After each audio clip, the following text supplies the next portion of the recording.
Okay, before anything else, before the setup, before the characters, before the neighborhood description, before any of the context that makes this story make sense, I need to address the title directly.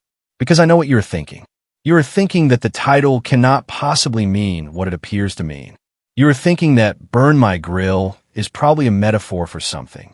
You are thinking that serve me in a hot dog is definitely a metaphor for something. You are thinking that this is one of those titles designed to generate clicks through deliberate ambiguity and that the actual story is going to turn out to be significantly more mundane than the title suggests. I need to tell you that the grill was a real grill. A Weber Genesis 2E335 3-burner propane grill, valued at approximately $849, that was sitting on the back porch of a homeowner's property when it was set on fire.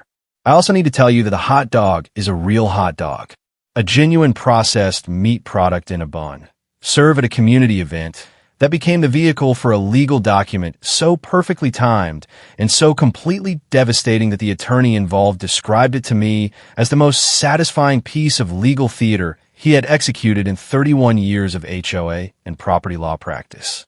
Both of these things are real. Both of them are as extraordinary as they sound. And between them, they bookend a story that is about something more than a burned grill and a served hot dog.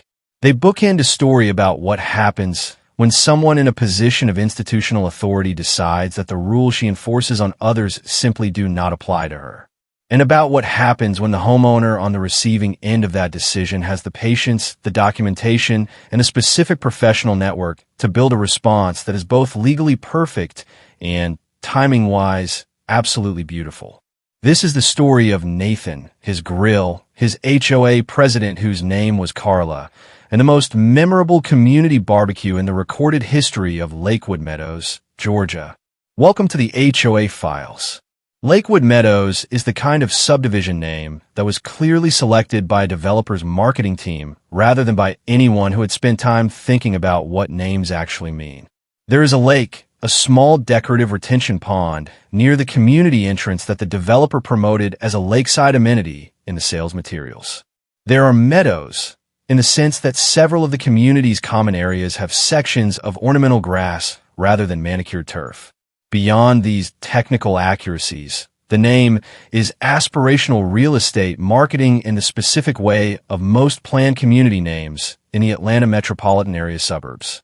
The community is in a suburb approximately 30 miles northeast of Atlanta, in one of those rings of suburban development that expanded rapidly during the housing boom years, and that now represents the specific kind of established suburb that has aged into genuine character.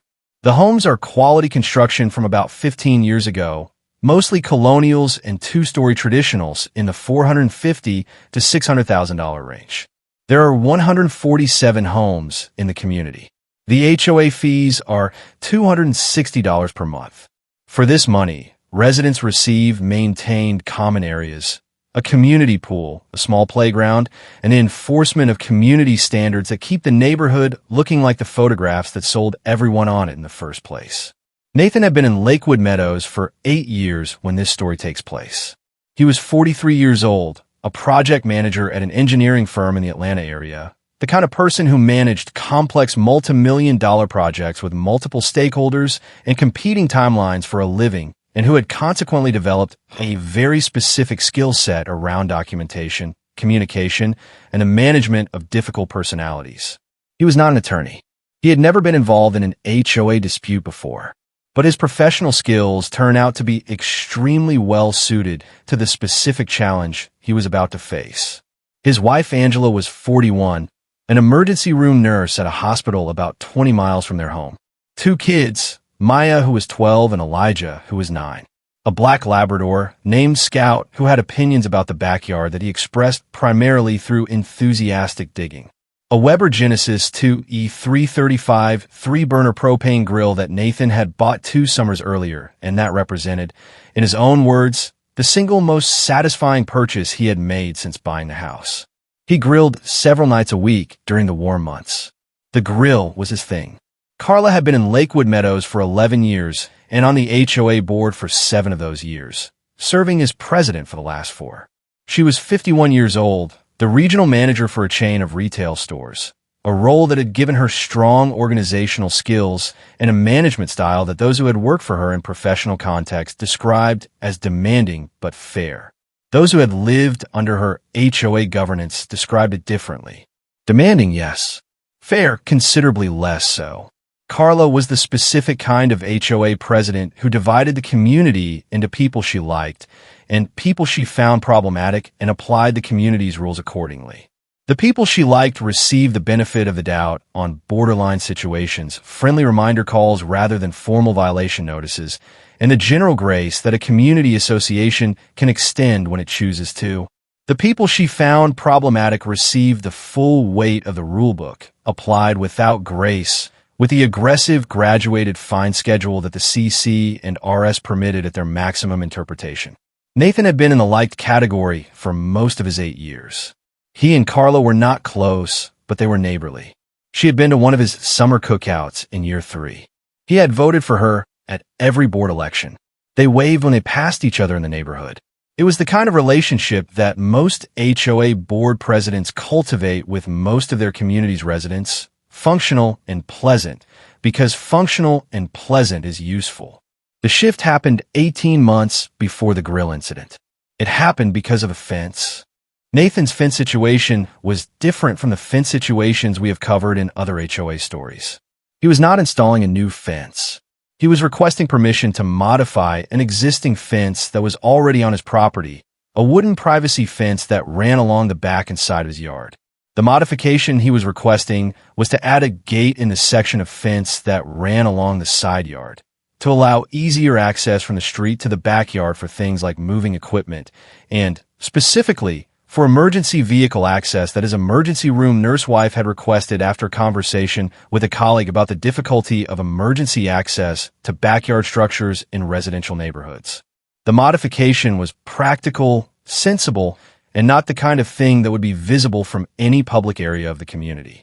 The proposed gate would be on the side of the house, screened from a street by a section of hedge that was already in place. It would match the existing fence in every visible characteristic. He submitted the architectural review request with his characteristic project manager thoroughness. Complete description of the modification. Exact dimensions. Materials to match the existing fence. A site diagram. A note about the emergency access rationale. He received a denial. The denial stated that the Architectural Review Committee had concerns about the proposed gate's potential impact on the community's visual continuity along side yards. Nathan wrote back, professionally and specifically.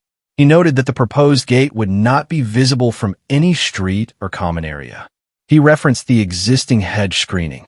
He provided photographs demonstrating the existing visual situation from all relevant viewing angles. He asked the committee to identify which specific community standard the proposed gate would violate. No specific standard was cited in the response. The denial was upheld. Nathan attended the next board meeting and raised the issue during the open homeowner comment period. He was polite and factual. He described the denial, described his response, described the lack of specific standard citation. Carla responded. She said the committee had discretionary authority to consider visual continuity standards that were implicit in the community's overall aesthetic framework, even when not explicitly specified in the CC and RS. She said the committee had exercised this discretionary authority. Nathan asked whether this discretionary authority had been applied consistently to similar gate requests from other homeowners. There was a brief pause. Then Carla said that each request was evaluated on its individual merits. Nathan thanked her and sat down. He had noted the pause. He had noted the lack of a direct answer to his consistency question. He submitted a written follow-up request asking specifically whether the committee maintained records of all architectural review decisions and whether those records were available to homeowners under the community's governing documents. He requested a review of all gate installation decisions made during the preceding 3 years. The records showed that 5 gate installation requests had been submitted in the preceding 3 years, or had been approved. The one that had been denied was Nathan's. Nathan compared the 4 approved requests to his request. The approved requests were for gates in similar locations, similar materials, similar screening situations.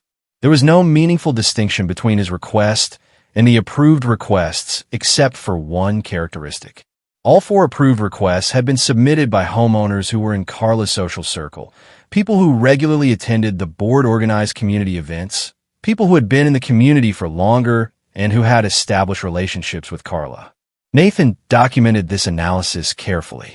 He requested reconsideration of his gate denial on the grounds of inconsistent application of the committee's discretionary standards. The reconsideration was denied. He requested binding mediation under the community's governing documents. The mediator found his favor. The gate was approved, and Carla moved Nathan from the liked category to the problematic category. The reclassification was immediate and comprehensive. In the 12 months between the mediation outcome and the grill incident, Nathan received 9 violation notices. For context, he had received 3 violation notices in his entire previous 7.5 years in Lakewood Meadows. The 9 notices in 12 months covered a range of alleged violations. A section of his lawn that was allegedly too long, documented with a measurement that Nathan believed had been taken during a period when the community's own irrigation system had been offline for maintenance and all lawns in the affected zone had shown similar growth. A vehicle in his driveway that was allegedly a commercial vehicle subject to the community's commercial vehicle restriction. The vehicle in question being a full-size pickup truck that Nathan used for personal purposes and that had his employer's small logo on the door because his employer provided it as a company vehicle. A holiday decoration that was allegedly displayed 1 week past the community's permitted holiday decoration period, a claim Nathan disputed because his records showed the decoration had been removed on the deadline date. A section of his fence, the cedar fence with the newly approved gate, that allegedly showed signs of unauthorized staining, a claim based on the observation that the new gate cedar was a slightly different weathering shade than the older fence sections. Nathan responded to every notice in writing. He cited the relevant CC&R provisions. He provided photographic documentation. He challenged the factual basis of each claim specifically. He maintained his documentation in a dedicated file with the specific organizational habits that his project management career had developed in him. 5 of the 9 notices were withdrawn following his written responses, for resulted in small fines that Nathan paid under protest, noting in each payment that he was paying under protest while maintaining that the fine had not been legitimately assessed. He was keeping records. He was building a file. He was doing what the smartest homeowners do when they recognize that something has shifted and that the relationship with their HOA has moved from neutral to targeted. He was also paying attention to the community around him in ways he had not paid attention before. He noticed that other homeowners in similar situations had not received violation notices for conditions comparable to those he was being cited for. He noticed that the vehicle with an employer logo that had generated his violation notice was not unique in Lakewood Meadows. Several homeowners drove company cars with employer branding, and that none of them had received similar notices. He noticed that Carla herself, who drove a vehicle with the retail chain logo on the door because the regional manager's vehicle was a company car, had apparently not received a violation notice for it. He noted this in his file. He photographed Carla's vehicle in the community driveway and documented it with timestamps. He was building a case without fully knowing yet what the case would be for. It was a Thursday evening in late July, exactly 14 months after the mediation outcome that had ended the gate dispute and begun the targeting campaign. Nathan was at work. Angela was at the hospital on a shift.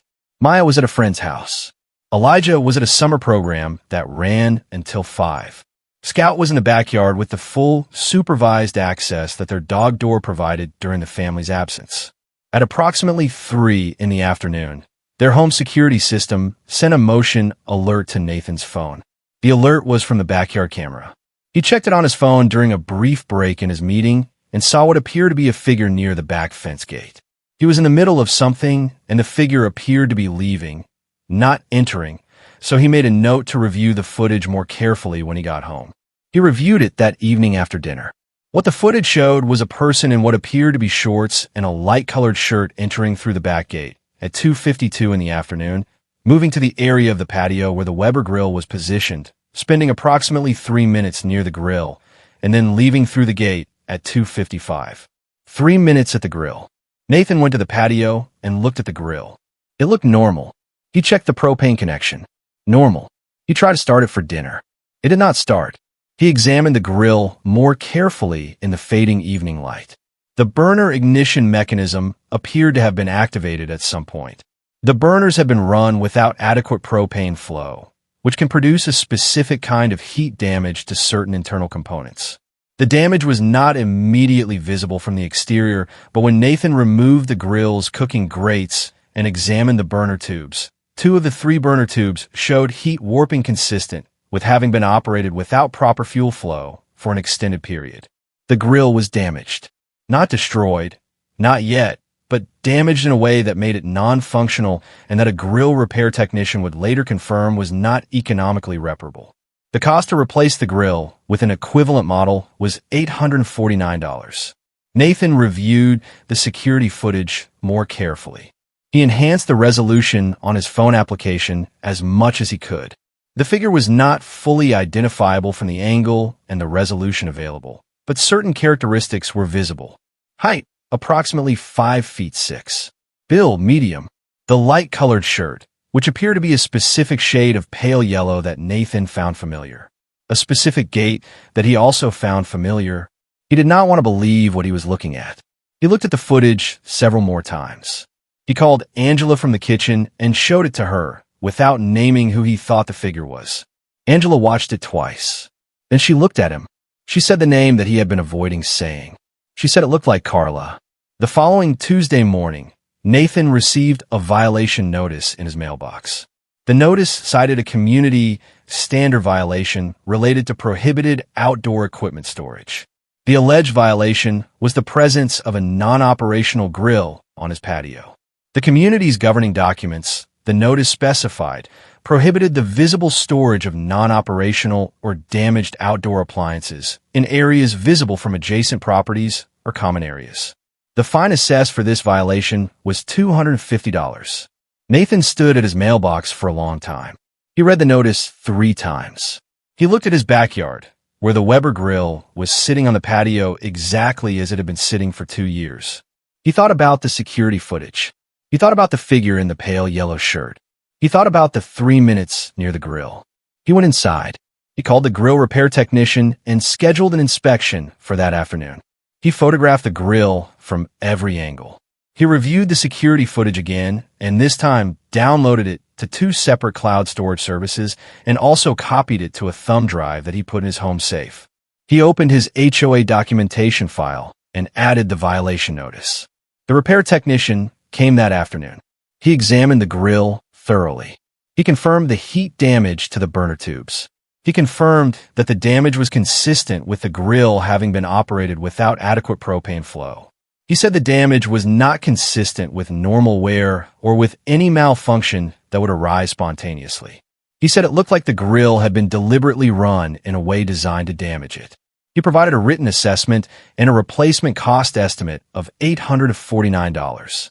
Nathan paid for the assessment and asked for a detailed written report documenting everything the technician had found. He added this report to his file. Then he called an attorney. He had a contact, a friend from his professional network named David, who had mentioned in passing in networking events some months earlier that his law firm included an HOA and property law practice. Nathan called David, explained the situation, and asked if David could recommend the right person for a situation that might involve both HOA governance issues and potential criminal conduct. David said he would handle it personally. He had been practicing HOA and property law for 31 years, and he recognized from Nathan's description that this was a situation that had specific and interesting legal dimensions. They met the following day. David was 62 years old, a trim man with silver hair and the specific quality of calm that 31 years of property law litigation produces. He had seen HOA disputes of every variety. He had seen board members abuse their authority. He had seen selective enforcement campaigns. He had seen financial fraud and architectural review, manipulation, and all the various ways that the structures of community governance could be turned against the homeowners they were supposed to serve. He had never seen a grill. He listened to Nathan's complete account with the attentiveness of someone who was doing rapid legal categorization in his head as the facts were presented. When Nathan finished, David asked him several specific questions. He asked about the security footage and its quality. He asked about the repair technician's written report and its specific language around the deliberateness of the damage. He asked about Nathan's documentation of the targeting campaign, the 9 violation notices in 12 months, the comparison against similarly situated homeowners. He asked about Carla's own vehicle with the company logo. He asked about the gate mediation and its outcome. He asked whether Nathan had any documentation of any prior interaction with Carla that indicated personal hostility following the mediation. Nathan had documentation of everything David asked about. His project manager's documentation habits had produced a file that David described, when he reviewed it, as among the most thoroughly organized pre-litigation documentation he had ever received from a non-attorney client. David laid out the legal situation as he saw it. There were 3 distinct categories of legal claim available to Nathan. The first was criminal. If the security footage and the technical evidence supported the conclusion that Carla had deliberately damaged Nathan's grill, this was criminal destruction of property under Georgia law. Georgia Code Section July 16, 23 provides that criminal damage to property in the second degree, which applies to property damage of any amount, is a felony when committed intentionally. The grill's replacement cost was $849, which exceeded the threshold for felony treatment under the relevant statutory interpretation. This was a matter for the Georgia police and potentially for the local district attorney. The second was civil. Nathan had a civil claim against Carla personally for the cost of the grill, associated repair assessment costs, and potentially additional damages based on the deliberate nature of the destruction and the broader pattern of targeted harassment. This was a case that could be filed in civil court. The third was HOA related. The targeting campaign, the 9 violation notices, the selective enforcement evidenced by the comparison against similarly situated homeowners, and the specific violation notice issued for the grill's condition after Carla had apparently been responsible for creating that condition, collectively constituted a pattern of selective and retaliatory enforcement that violated both the community's governing documents and potentially Georgia's HOA statute. This claim will be directed against the HOA and Carla in her capacity as board president. David recommended pursuing all 3 simultaneously with careful coordination to ensure that the criminal complaint did not compromise the civil and HOA claims and vice versa. He also recommended building the complete record before filing anything so that each filing was as comprehensive and well documented as possible. He also said something else. He said that in 31 years of HOA practice, the most effective outcomes were not always the ones that produced the largest legal judgments. Sometimes the most effective outcomes were the ones with the most perfect timing. He said that he had a specific idea about timing in this case, and that he wanted to think about it and discuss it with Nathan at their next meeting. Nathan asked what the idea was. David said he would tell him when he had thought it through more fully. He said it involved a community event. He said it involved a hot dog. Nathan did not fully understand what David meant. He would understand very clearly in about 3 weeks. Over the following 3 weeks, David and Nathan built the most comprehensive documentation package that either of them had assembled in their respective careers. David handled the legal architecture. Nathan handled the factual documentation with the systematic thoroughness of a project manager who had never before had a project where every deliverable felt personally important. On the criminal side, Nathan filed a formal police report with the local police department documenting the damage to his grill, providing the security footage, the repair technician's report, and his preliminary identification of the figure in the footage. The detective who received the report reviewed the footage and agreed that the damage evidence was consistent with deliberate sabotage and that the investigation warranted follow-up. The detective requested the full security footage archive from the week preceding and following the incident to establish a comparison baseline for the figure's characteristics. The investigation developed several additional pieces of evidence over the 3 weeks. A neighbor 3 doors down had a doorbell camera that captured a portion of the sidewalk running along Nathan's side yard. The neighbor provided consent to review the footage from the afternoon of the incident. The doorbell camera had captured a figure matching the security footage figure walking in the direction of Nathan's back gate at approximately 2:45 in the afternoon. The figure was wearing a pale yellow shirt. Carla owned a pale yellow shirt. Multiple photographs from community events documented this fact with timestamps. Nathan had photographs of Carla wearing a pale yellow shirt at a community pool event approximately 3 weeks before the grill incident. David obtained these photographs through Nathan's personal photo library of community events he had attended over the years. The detective also identified something that Nathan had not noticed in his initial review of the security footage. At 2:54 in the afternoon, approximately 90 seconds before the figure left through the back gate, the figure was visible standing near the patio table that was adjacent to the grill. On the patio table, there was a notebook that Angela kept for recording pool maintenance schedules. The footage showed the figure apparently placing something on the table beside the notebook, though the resolution was insufficient to determine what was placed. When Nathan reviewed the patio table, he found a violation notice preprint, a blank official Lakewood Meadows HOA violation notice form, folded and tucked under the edge of the notebook. The form was blank, but it was on official HOA stationery. The only person who would routinely have access to official HOA violation notice forms was the board president. David photographed the form in situ before Nathan moved it, and then collected it carefully for a potential forensic analysis. It was added to the evidence file. The forensic analysis of the form was not ultimately required for the legal proceedings because the other evidence was sufficient. But the form's presence on Nathan's patio table, accessible only through the back gate, left there by the figure in the pale yellow shirt at the same visit during which the grill was damaged, was a piece of evidence that David described to me as the single most audacious element of the entire situation. Not the grill, the form. The idea that Carla had gone to Nathan's patio, damaged his grill, and then left a blank violation notice on his table in what appeared to be a statement of intent. A preview of a notice that would arrive in his mailbox 5 days later. On the HOA civil rights side, David's investigation into the enforcement history was as thorough as Marcus's investigation in the Pinecrest Village case. He requested complete violation notice and fine history for all Lakewood Meadows homeowners for the preceding 3 years under Georgia's HOA records access provisions. He obtained, with Nathan's assistance in analysis, a comparative enforcement data set that demonstrated what the records clearly showed. The commercial vehicle violation notices had been issued to one homeowner in Lakewood Meadows in the preceding 3 years. Nathan, 0 other homeowners.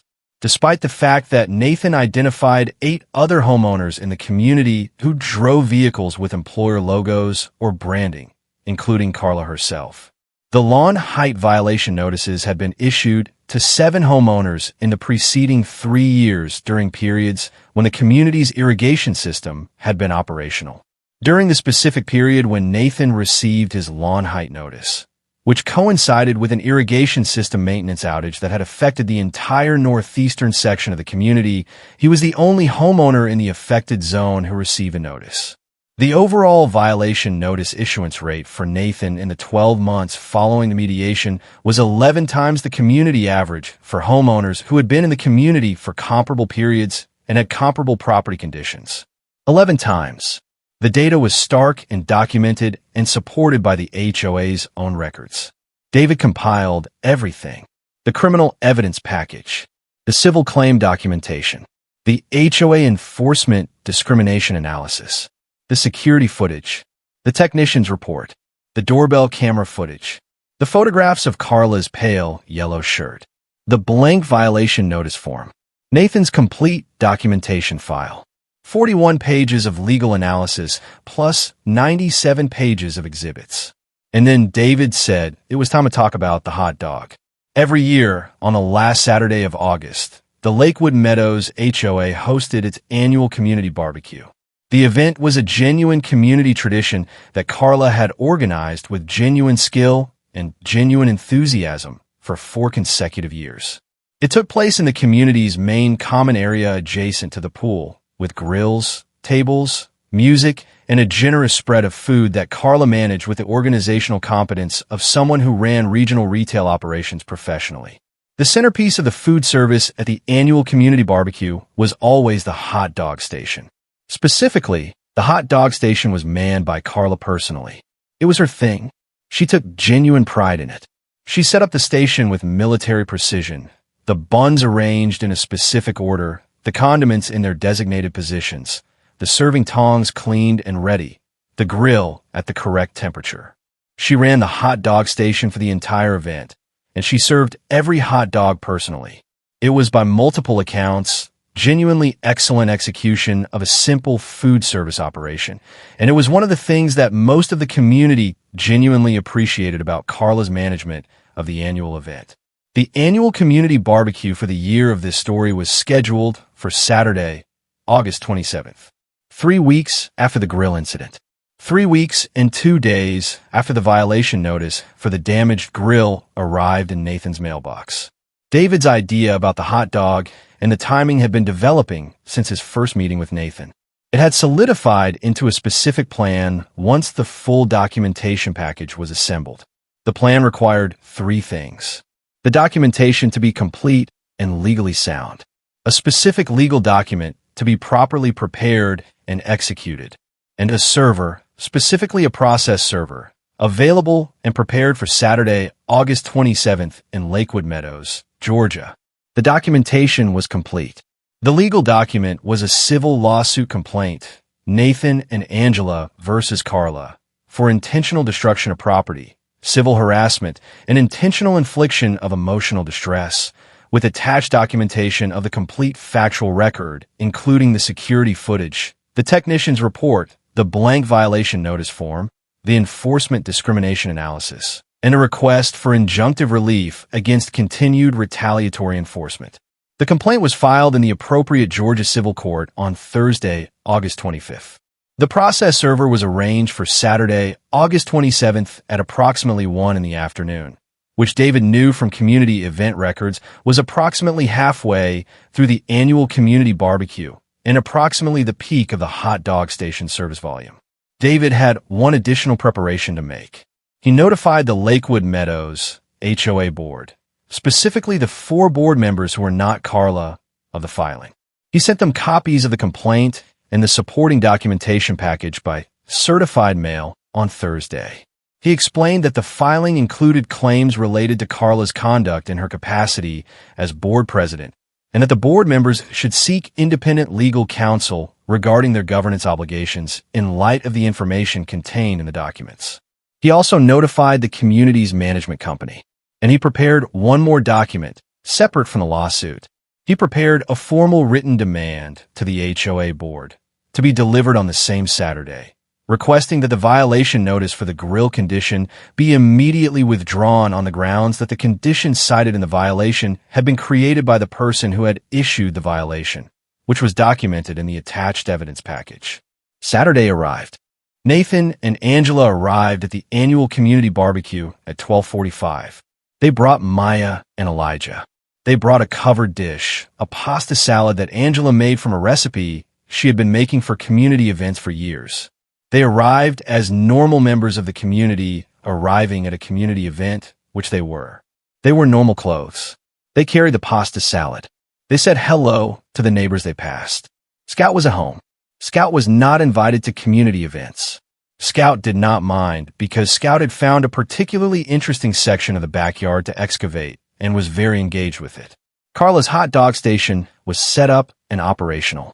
Carla was there, wearing her normal community event attire, running her station with characteristic efficiency. Several homeowners were already in line.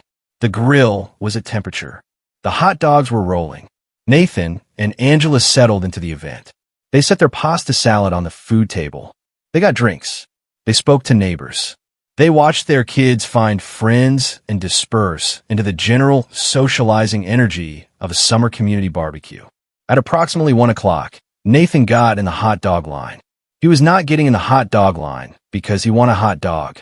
He was getting in the hot dog line because David had told him to get in the hot dog line, and because David had told him that being proximate to the hot dog station when the process server arrived would produce the specific visual context that David wanted for reasons Nathan now fully understood. The line was 4 people deep. Nathan waited. He moved forward as people received their hot dogs. Carla served efficiently, tong work and bun placement and condiment coordination all operating at the level of someone who had done this many times. Nathan reached the front of the line. Carla looked up. She saw Nathan.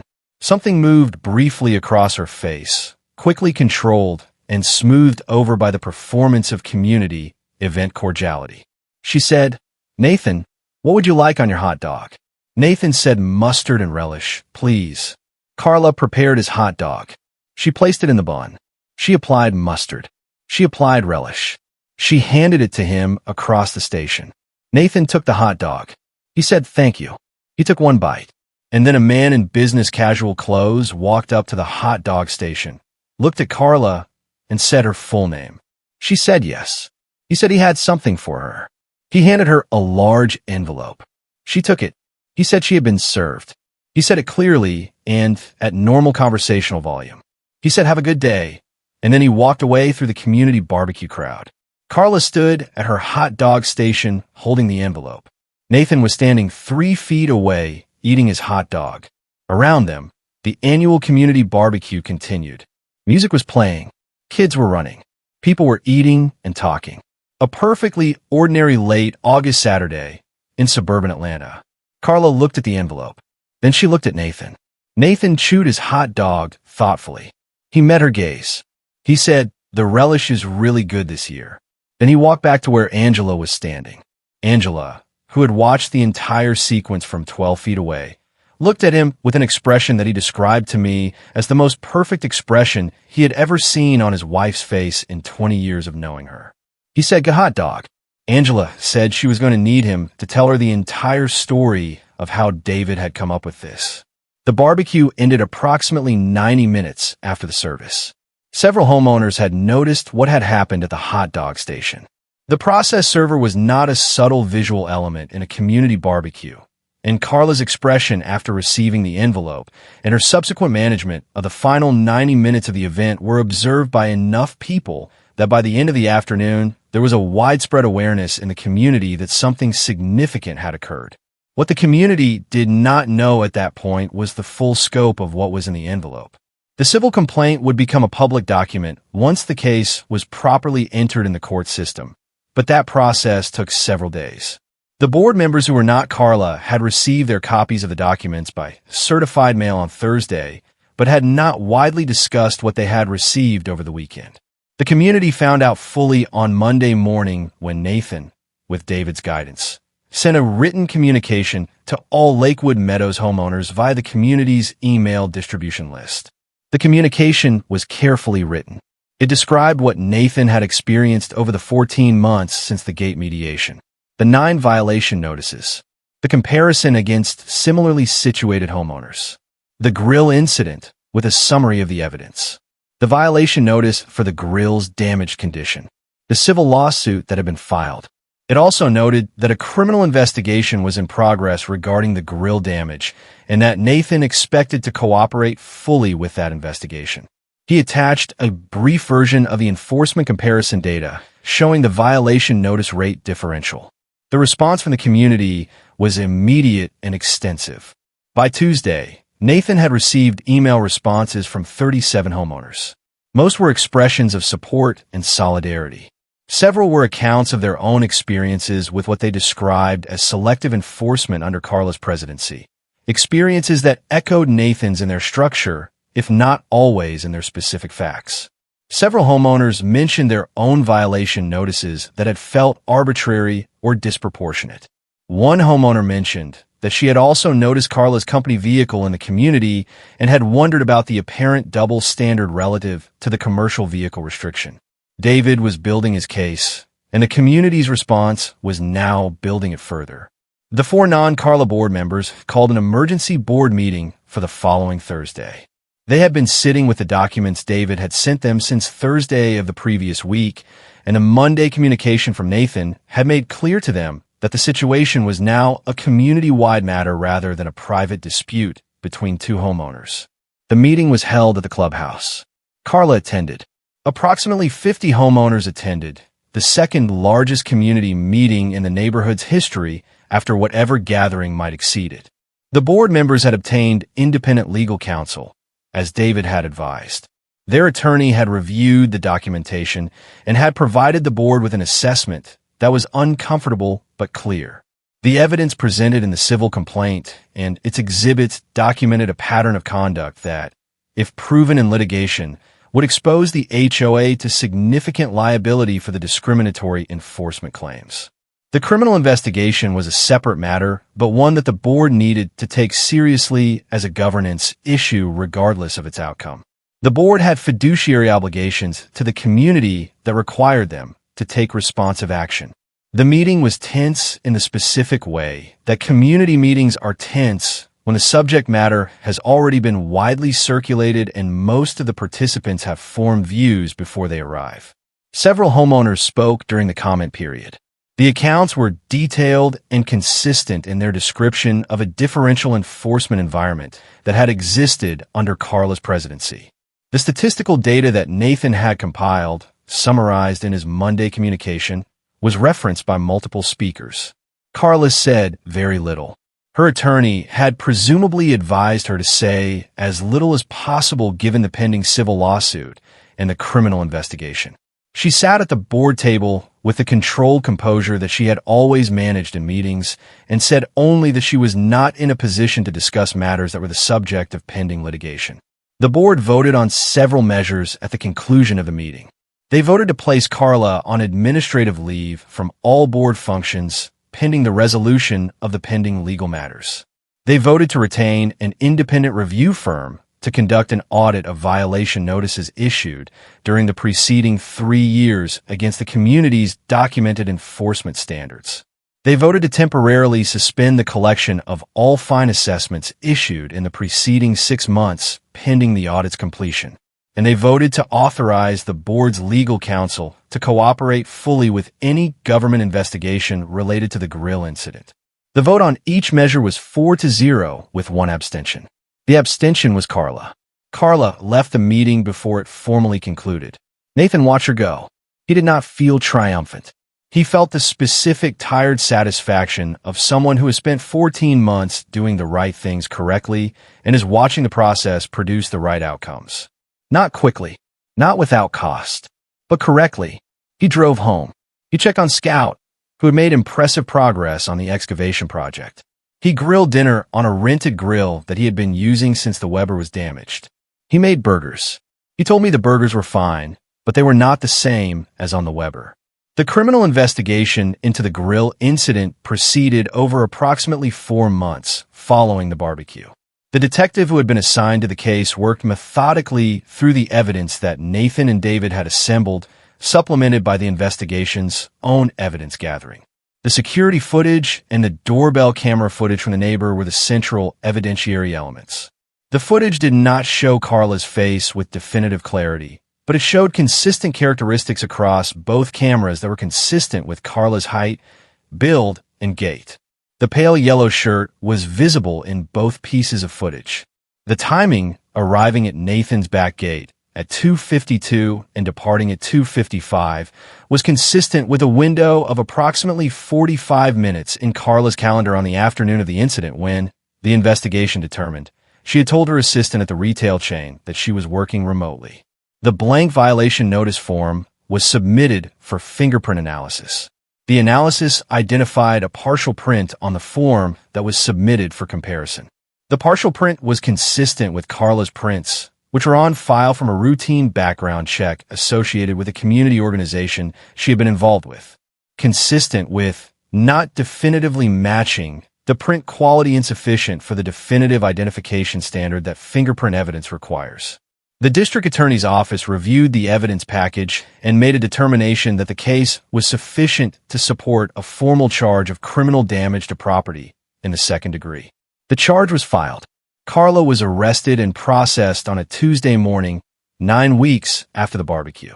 She was released on bond within hours. Her criminal defense attorney entered not guilty pleas on all charges.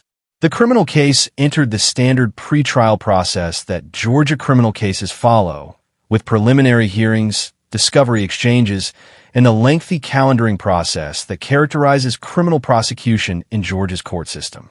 The criminal case took approximately 16 months to fully resolve. During this period, the civil lawsuit and the HOA enforcement review were also in progress, running their own parallel tracks. I'm going to summarize the outcomes of all three tracks rather than follow them chronologically, because the legal details of each are extensive and the significant outcomes are what matter. On the criminal case, Carla ultimately entered a plea of no contest to the criminal damage to property charge after 16 months of pretrial proceedings.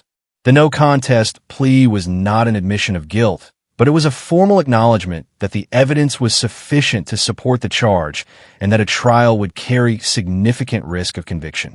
The sentence was 2 years of probation, 80 hours of community service, restitution to Nathan and Angela in the amount of $849 for the grill replacement, plus the repair assessment cost, plus documented incidental costs, and a formal criminal record that would follow her professionally and personally. On the civil lawsuit, the case settled approximately 8 months after filing, before trial. The settlement terms were subject to a confidentiality provision regarding the financial components. David told me, without specifying amounts, that the settlement provided Nathan and Angela with comprehensive compensation for their documented losses, including the grill, the legal fees associated with the HOA dispute and the investigation, and additional amounts related to the documented campaign of targeted enforcement. He also told me that the settlement included a formal injunction prohibiting Carla from making any violation notice decisions or any enforcement-related board decisions regarding Nathan and Angela's property for the duration of her residence in Lakewood Meadows, whether or not she ever held a board position again. On the HOA enforcement review, the independent audit of violation notices confirmed what Nathan's data had shown: a statistically significant pattern of differential enforcement in the issuance of violation notices during Carla's 4-year presidency, concentrated among homeowners who had challenged board decisions or who had limited social relationships with Carla. The audit recommended refunds for improperly assessed fines totaling approximately $43,000 across 31 households. These refunds were issued. Carla resigned from the HOA board the day her no contest plea was entered in the criminal case. She did not provide a statement or explanation. She submitted a 2-sentence resignation letter to the board secretary. The board appointed a new acting president pending a special election. The special election produced a new president, a woman named Jennifer who had lived in Lakewood Meadows for 6 years and who had been motivated to run specifically by what she had observed over the preceding 18 months. Her platform was simple and direct: consistent enforcement, transparent governance, an HOA that served every homeowner equally regardless of their relationship with the board. She won with 61% of the participating vote. Nathan bought a new grill. Not the same model. He upgraded. He bought a Weber Spirit 2E310, a slightly different model that represented what he described as a modest step up in his grilling capabilities. He had the grill delivered on a Saturday morning. He assembled it in the backyard with Elijah, who was 9 and had strong opinions about which parts went where that were mostly wrong, but were expressed with such confidence that Nathan found it charming rather than counterproductive. Maya helped by providing a running commentary from the porch chair and occasionally offering to hold things. Angela brought cold drinks out at the midpoint of the assembly. Scout investigated the packaging materials with the seriousness of a professional quality control officer and found them satisfactory. That evening, Nathan grilled steaks. He had been planning this specific meal since the day the repair technician had told him the Weber was not reparable. He had planned the menu, the preparation, the timing. He had thought about it on the days when the civil lawsuit was in discovery and the details were exhausting, and it was difficult to maintain the calm that he had committed to maintaining throughout the process. He had thought about it on the days when the criminal case was in continuance for the 4th time and the timeline seemed to stretch indefinitely ahead. He had thought about it as a specific fixed point in the future, a meal that represented the completion of something, the closing of a chapter, the specific satisfaction of having done things correctly and having watched the correct outcomes arrive. He grilled ribeyes. He did corn on the cob. He made a simple salad. He opened a bottle of wine that he and Angela had been saving. They ate on the back porch with Maya and Elijah, Scout stationed strategically in the position that maximized his access to any dropped food, the summer evening warm and settled around them. He told me that the steak was genuinely excellent. The new grill had a slightly different heat distribution than the Weber Genesis, and he had needed to adjust his technique slightly, which he had done intuitively and correctly because he had been grilling long enough to know how to read fire. He told me that eating that meal on that porch was one of the best moments he had experienced in 8 years in that neighborhood. Not because of what had been achieved, though that mattered. Because of what the meal represented. The normalcy of it. The completeness of it. The specific peacefulness of a summer evening on a back porch with his family and his dog, and his new grill, and a steak cooked to exactly the right temperature. He said Scout got the bone. Scout approved. I want to step back from the narrative for a moment and talk about what Nathan's story teaches us, because there are lessons here that are both specific and broadly applicable. The first lesson is about documentation habits before you need them. Nathan had been keeping records since the gate mediation outcome, not because he knew the grill was coming, not because he had predicted the violation notice campaign, but because his professional instincts told him that when an institutional relationship shifts from neutral to targeted, you start keeping records. He had 9 violation notices with complete response documentation. He had the enforcement comparison data. He had photographs of Carla's company vehicle. He had 4 years of community event attendance that had produced photographs he could search for a pale yellow shirt. All of this was in a file before the grill incident occurred. When the grill incident occurred, the file that had been building for 14 months became the foundation of a legal case. Document before you need the documentation. You almost never know in advance what you're going to need it for. The second lesson is about the security camera system. Nathan had installed home security cameras approximately 8 months before the grill incident, initially for general home security reasons and not specifically because of his HOA situation. The cameras captured the incident completely. Without the camera footage, the grill incident would have been a he said, she said situation with no physical evidence beyond the damage itself. With the camera footage, it was a documented visual record that served as the foundation of both the criminal and civil cases. If you're in an HOA situation that has shifted to targeted, install security cameras on your property. Not as a weapon, but as a record. Document your property in real time, continuously. You do not know what might happen. Nathan did not know what was going to happen when he bought the cameras. He knew he wanted a record. He was right to want it. The third lesson is about the value of professional network connections. Nathan called David because he had met him at a networking event and filed away the information that David's firm did HOA law. He had not anticipated needing an HOA attorney. He had not been cultivating David as a future resource for this specific situation. He had just remembered. And David turned out to be not just an HOA attorney, but a 31-year veteran who had the experience and the creativity to come up with the hot dog timing and the professional standing to execute it correctly. Know your professional network. Remember who does what. The person whose card you received at a networking event 2 years ago may turn out to be exactly the person you need for a situation you could not have anticipated. The fourth lesson is about the power of consistent, patient, documented response. Nathan did not escalate emotionally at any point in the 14 months between the gate mediation and the barbecue. He responded to every violation notice with a written professional response. He kept every document. He conducted his enforcement comparison analysis with the same careful methodology he applied to his engineering projects. He did not confront Carla. He did not make accusations. He built his case methodically, and he let his attorney do the confronting when the time was right, with documentation that was airtight and in a setting that was perfectly chosen. The hot dog was not an act of petty revenge. It was a piece of legal theater executed with precision and timing that served a specific legal purpose, putting a defendant on notice with documentation in her hands in a context where her composure would be tested in front of her entire community at a moment when she had no warning and no preparation. David had planned it carefully and Nathan had executed it calmly, and it produced the exact result that David had designed it to produce.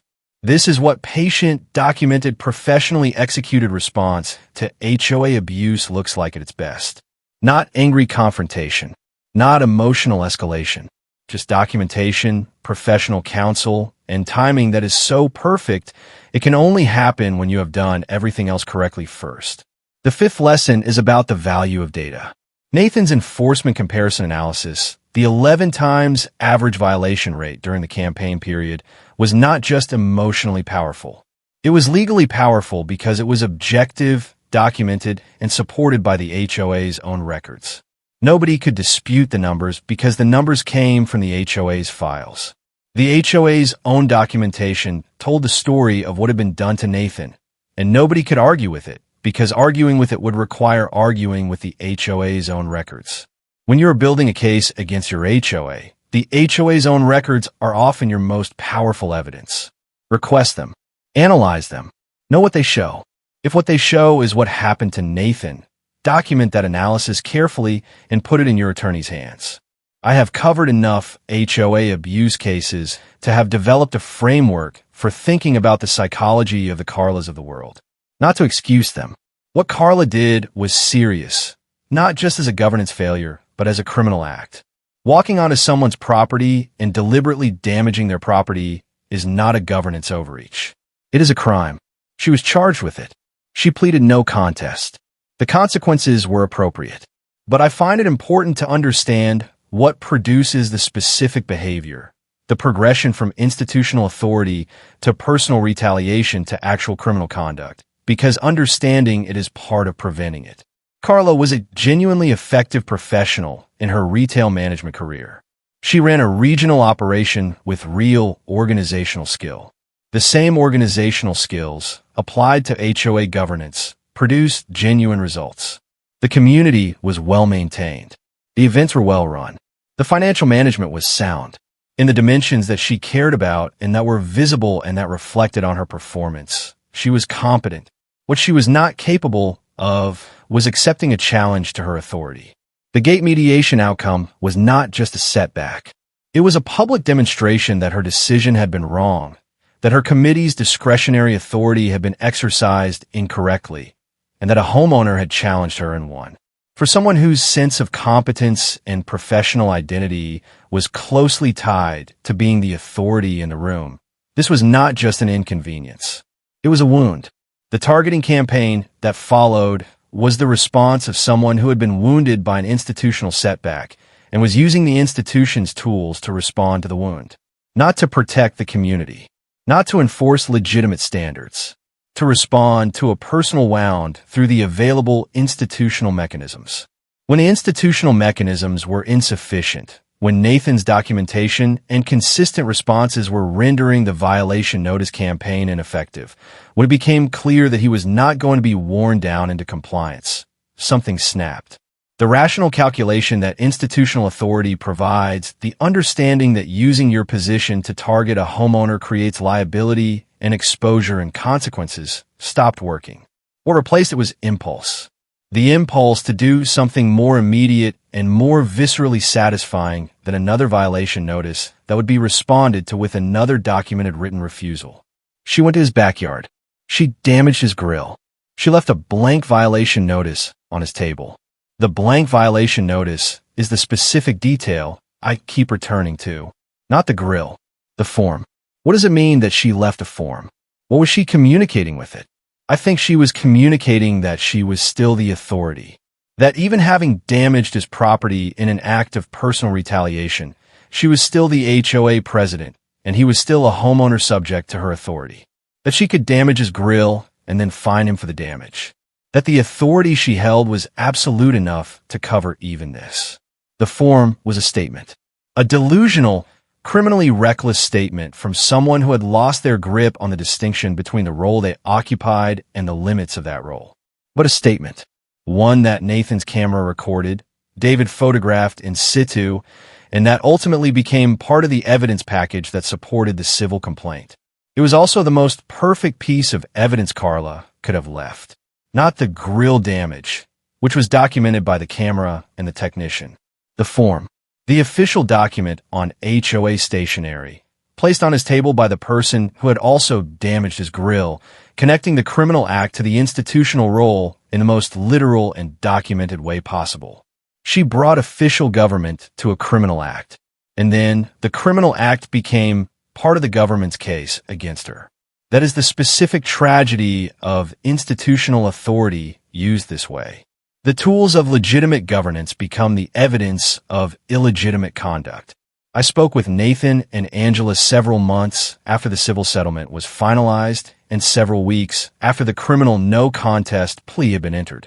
They were in the backyard, on the porch where the new Weber was positioned, and Nathan was grilling chicken while we talked.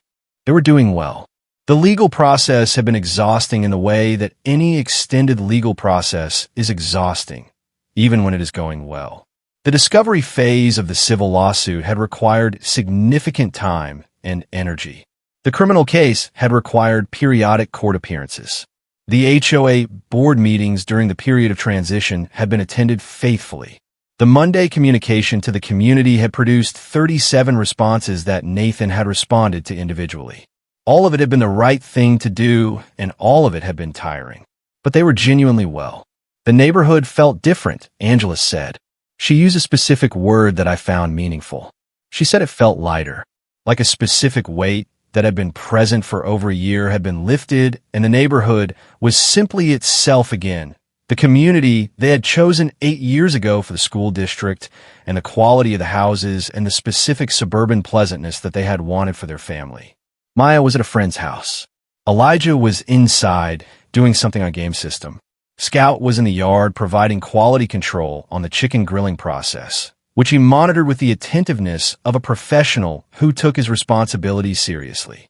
I asked Nathan about the hot dog moment, about what it had felt like to stand there eating the hot dog that Carla had just handed him while the process server did his work.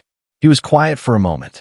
Then he said that he had been genuinely unsure about the timing idea when David first proposed it. He had thought it might seem petty, like a gotcha designed for personal satisfaction rather than legal purpose. He had asked David to explain the legal rationale, and David had explained it. The psychological benefit of service in a public setting where composure would be tested, the documented presence of the subject at a specific location, the timing that would make the civil complaint's early filing visible to the community in a context that was not of Nathan's choosing. It was legally sound. It was tactically excellent. But was it the right thing to do? Nathan had sat with that question for a few days before agreeing to it.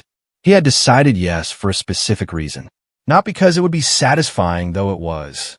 Because the last 3 weeks of building the documentation package had been the period during which he had most fully understood the scale of what Carla had done. The grill, the violation notice, the 14 months of targeted enforcement, the blank form on the patio table, the audacity of all of it, the specific wrongness of an institutional authority figure using every tool of community governance as a personal weapon, culminating in actual criminal conduct on his private property.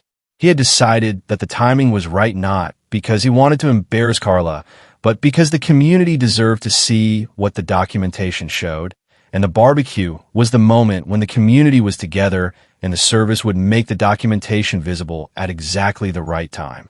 He was not the one choosing the moment for maximum personal satisfaction. David was choosing the moment for maximum legal and community clarity. He said that eating the hot dog had been, in retrospect, the right thing to do. Not as a gotcha, as a statement. A statement that said, I am still a member of this community. I was here before this dispute, and I will be here after it. I have done nothing wrong, and I am not going to pretend that anything has changed in my relationship with this neighborhood, simply because one person tried to make a change. I came to the barbecue because it is my community's barbecue, and I am a member of this community. He took a bite of his hot dog because his community makes good hot dogs. And then the process server did his job. Nathan shrugged. He said he stood there because standing there was the honest thing to do. He had nothing to be ashamed of and no reason to absent himself from his own community's event. He turned the chicken on the grill. He said he would be glad when the whole thing was fully behind him. Angela said she already felt like it mostly was. The new president was good. The board was functioning properly. The neighborhood felt right again.